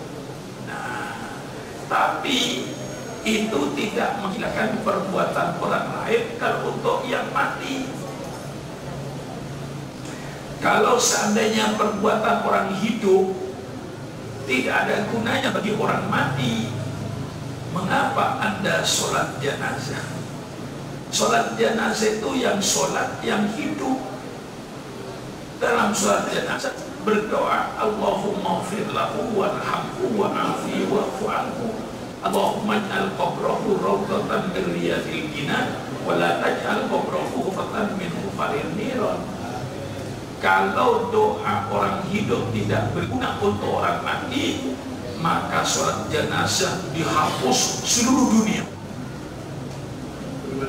Jelas? Jelas. Sembahyang jenazah siapa yang sholat? Yang hidup.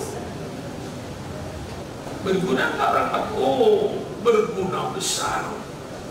Untuk orang yang meninggal dunia, sholat jenazah itu. Karena mereka dalam sholat jenazah itu berdoa, Allahumma ighfir lahu warhamhu wa'afihi wa'fu anhu, ya Allah, Allahumma ij'al qabrahu rawdatan min riyadil jannah wa la taj'al qabrahu hufatan. Berarti adanya intifa'u amalil ghairi lil ghairi, gunanya perbuatan orang lain untuk orang lain. Intifa'u amalil ghairi lil ghairi, itu jelas. Adanya badal haji,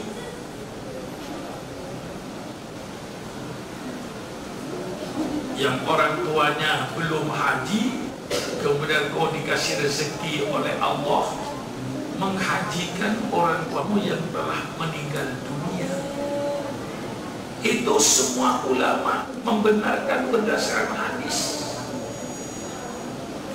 yang memperbolehkan menghajikan orang yang sudah meninggal dunia. Yang haji siapa? Yang hidup.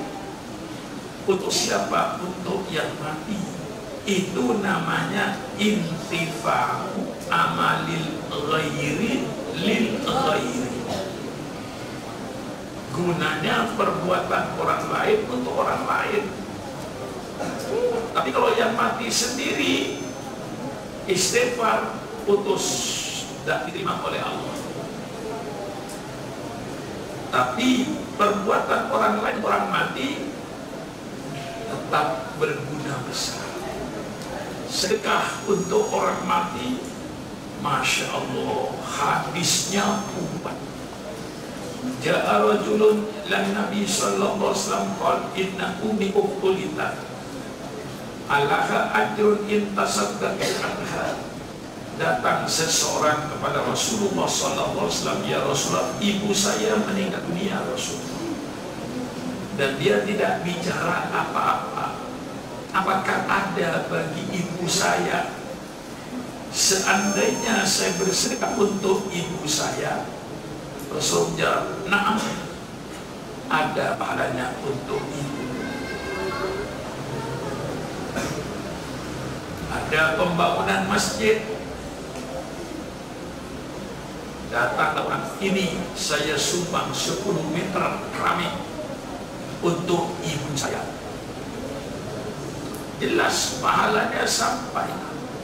Ini yang berbuat orang yang hidup, berguna untuk orang yang mati.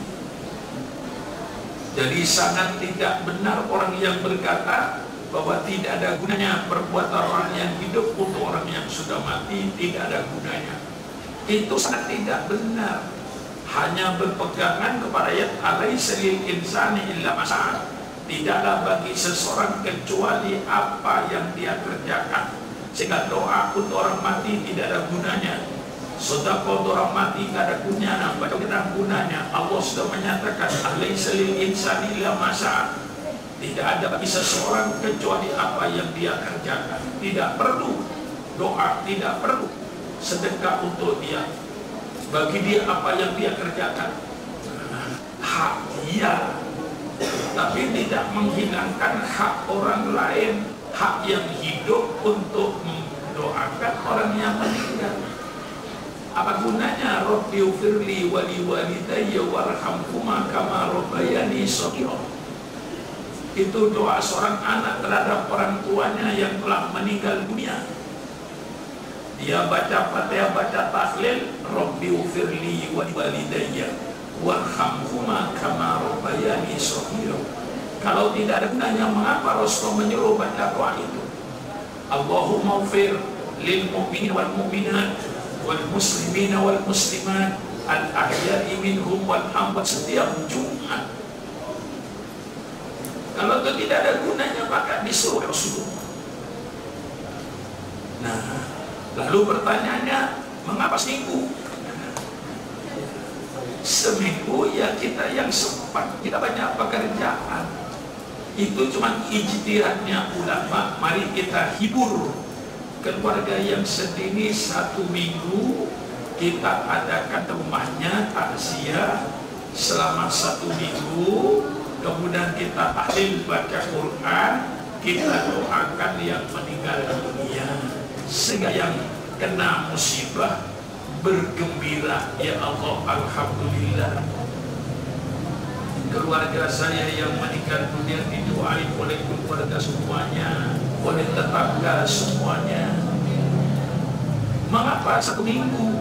Jawab saja, karena kita banyak pekerjaan, tidak hanya untuk takziah saja. Yang mau takziah 1 bulan, tahlilan persilakan. Mau tahlilan 1 tahun, kalau kau nganggur persilakan. Tapi kita banyak pekerjaan, cukup 1 minggu. Kita menggembirakan orang yang kena musibah. Kita doakan.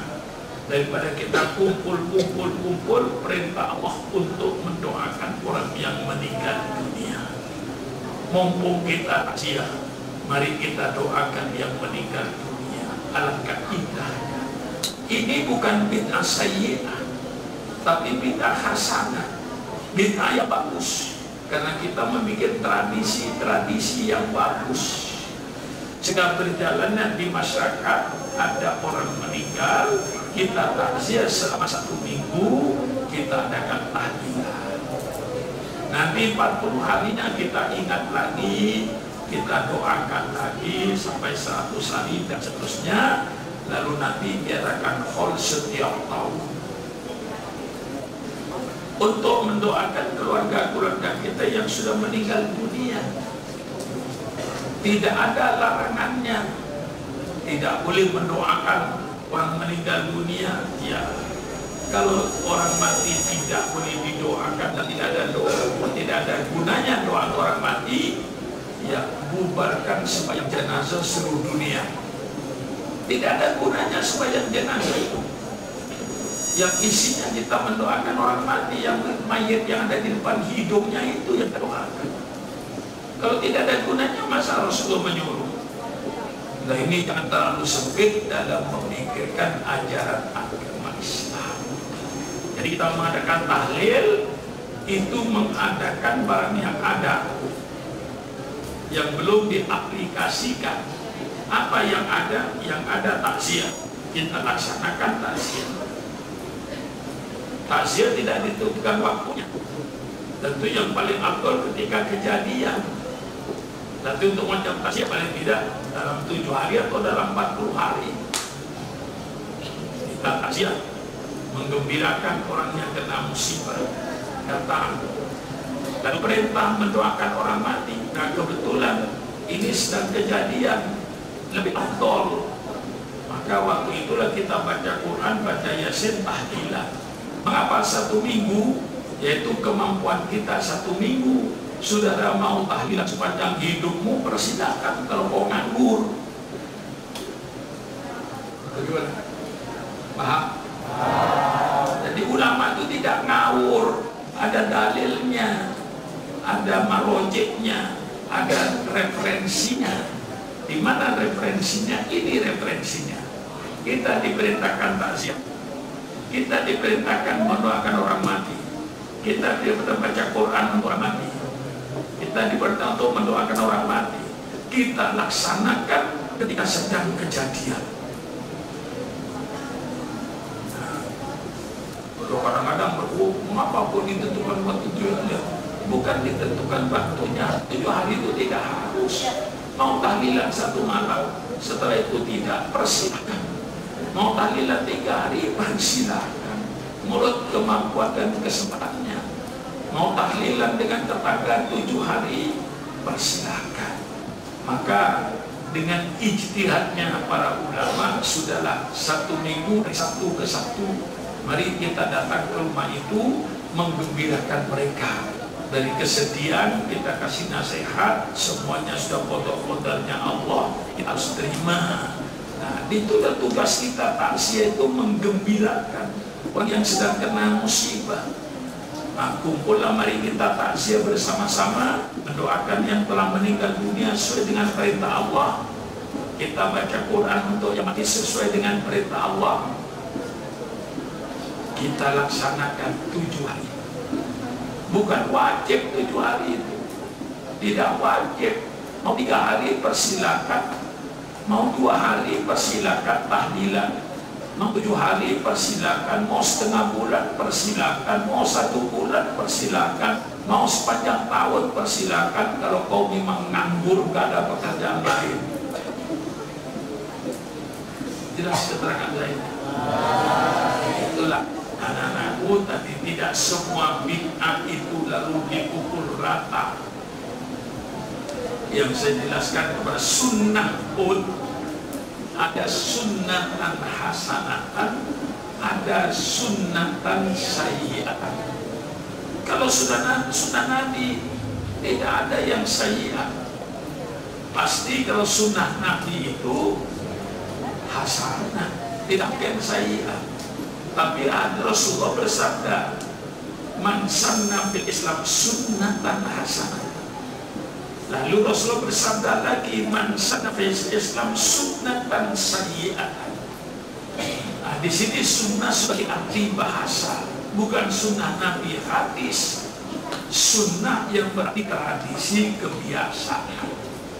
Barang siapa yang bikin kebiasaan-kebiasaan yang baik, maka baginya pahala.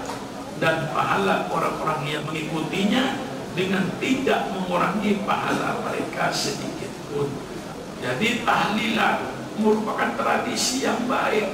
Mengapa? Sesuai dengan perintah Allah. Apa perintah Allah dan perintah Rasul? Takziah. Apa perintah Allah dan Rasul? Mendoakan orang mati. Nah, semua ada referensinya. Kita kerjakan ini selama 1 minggu. Mengapa 1 minggu? Ya kesempatan kita 1 minggu lah. Dan kadang-kadang ada orang yang tidak tahlilan 1 minggu, hanya ikut 2-3 hari, setelah itu Pak ikut lagi. Ada kadang-kadang yang ikut 7 harinya saja. dan ada berkatnya. Ya, biasa kalau yang 7 hari kan pakai berkat kan. Malam-malam biasa cuma dikasih makanan kecil. Tapi kalau 7 hari biasanya berkat. 1, 2, 3, 4, 5, 6 tidak ikut. Giliran 7 harinya ikut. Karena ada ya urusan berkat itu, bukan urusan saya.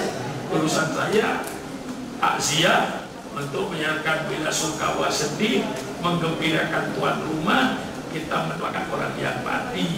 Lalu dibikin kebiasaan setiap ada orang mati, tapi jangan berkata bahwa tahlilan 7 hari itu wajib.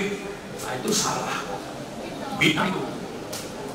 Kayak orang yang yasinan setiap malam Jumat, pasti akan yasinan setiap malam Jumat. Zaman Rasul yasinan setiap malam Jumat tidak ada. Tapi perintah baca Quran ada. Dan Allah tidak menentukan tempat dan waktu, bebas. Kapan baca Quran, kapan saja. Di mana baca Quran, di mana saja. Kita baca Quran bikin tradisi sunatan hasanah. Setiap malam minggu rutin baca Yasin. Tapi jangan berkata bahwa baca Yasin tiap malam dia hukumnya wajib. Nah, itu bid'ah.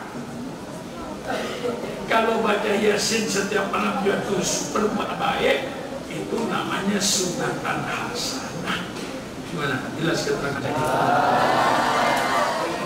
Sekian, wassalamualaikum warahmatullahi wabarakatuh. Minggu depan ujian ya. Tapi mungkin saya nggak tahu ya.